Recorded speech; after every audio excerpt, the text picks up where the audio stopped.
How you doing? I'm Mike Gaddy, and welcome to my office at 35,000 feet. Today I'm not at 35,000 feet. I'm a mile high in the city of Denver, Colorado, coming to you from a rather generic hotel room, as you can see. But that's not what I want to talk to you about. What I want to talk to you about today is what to do and how to prevent the airline from mishandling your luggage. If canceled flight are my two most dreaded words in the English language, standing at the baggage carousel as it turns around empty with everyone's luggage on it but mine is probably my biggest nightmare. And it does happen, but it doesn't happen as often as you think.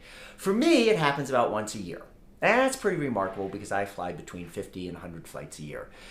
Nationwide, in the first quarter of 2022, worldwide, in the first quarter of 2022, about 684,000 pieces of luggage were mishandled by the airlines. That sounds like an awful lot, but that turns out to be about 7 in 1,000 pieces of luggage.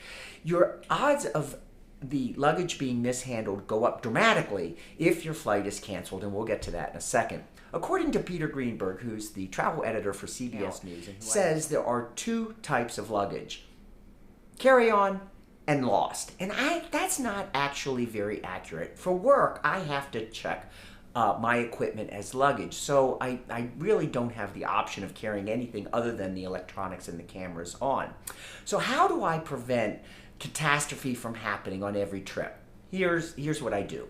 First of all, I only book nonstop or direct flights. A direct flight is where you might land in a city but you don't get off the plane and change planes. If that's not possible, if I have to change planes because it's the only way to get to my travel destination, then I make sure I have at least an hour and preferably 2 hours between the flights. It also gives the airline time to get the luggage from one plane to the other. If it's only 30 minutes, the chances of making that connecting flight go down dramatically. Next, if your flight is canceled, that's a prescription for mishandled luggage disaster.